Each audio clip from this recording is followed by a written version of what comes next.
প্রিয় দর্শক ও শ্রোতা বন্ধুদের ট্রাভেলস অ্যান্ড মোর চ্যানেলে স্বাগত জানাই। আজকে আমরা চলে এসেছি কোচবিহারের বিখ্যাত রাসমেলায়। কোচবিহারের প্রাণের ঠাকুর শ্রী শ্রী মদনমোহন দেবের রাজযাত্রা উপলক্ষে কোচবিহার শহরের প্রাণকেন্দ্রে অনুষ্ঠিত হচ্ছে রাসমেলা 2023। এবছর রাসমেলার 211তম বর্ষ। পুরো মদনমোহন মন্দির চত্বরটি রঙিন বাহারি আলোয় সেজে উঠেছে।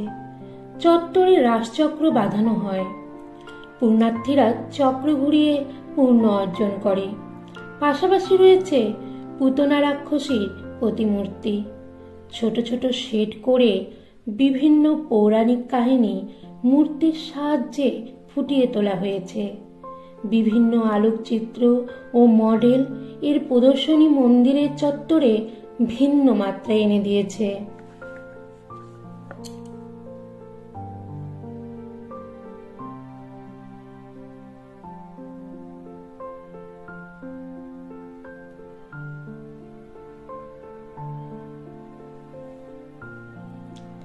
রাসমেলা মাঠের অবস্থান ঠিক এমন যাতে যে কোনো দিক থেকে পুণ্যার্থীরা মেলায় ঢুকতে ও বেরোতে পারে। আমাদের দৈনন্দিন জীবনের ব্যবহার্য প্রায় সব রকম জিনিস মেলায় পাওয়া যায়। শীতবস্ত্র, ঘর সাজানোর জিনিস, পূজা দ্রব্যাদি, ফাস্টফুড, ফল, সবজি ইত্যাদি।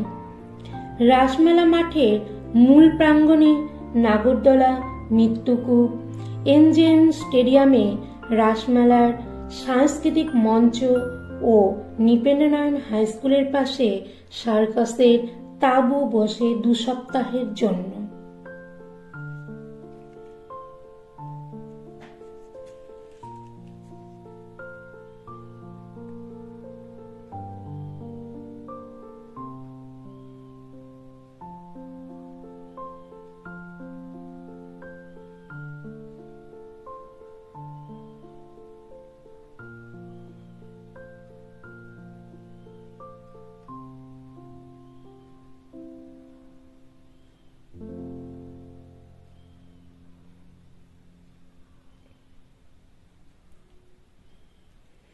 পুরো মেলাটি কোচবিহার পৌরসভা দ্বারা পরিচালিত হয়। এর নিরাপত্তার দায়িত্বে থাকে পশ্চিমবঙ্গ পুলিশ। এ সময় কোচবিহার শহর জুড়ে যান চলাচল বিশেষভাবে নিয়ন্ত্রণ করা হয়। বলে রাখি, রাসমেলা দর্শনার্থীদের সংখ্যার বিচারে উত্তরবঙ্গের বৃহত্তম মেলা। রাস পূর্ণিমায় রাসচক্র ঘুরিয়ে রাসমেলার শুভ সূচনা হয়। প্রথা অনুসারে কোচবিহারের জেলা শাসক প্রথম রাসচক্র ঘুরিয়ে মেলার উদ্বোধন করেন। কোচবিহার জেলার প্রায় প্রতিটি সরকারি দপ্তর এই মেলার স্টল খুলে থাকে। প্রায় পুরো পশ্চিমবঙ্গের সমস্ত জেলা থেকে দোকানিরা তাদের পসরা সাজিয়ে স্টল দেয়।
আপনাদের এই চ্যানেলটি ভালো লাগে তবে সাবস্ক্রাইব করে রাখবেন, লাইক, কমেন্ট ও শেয়ার করতে ভুলবেন না।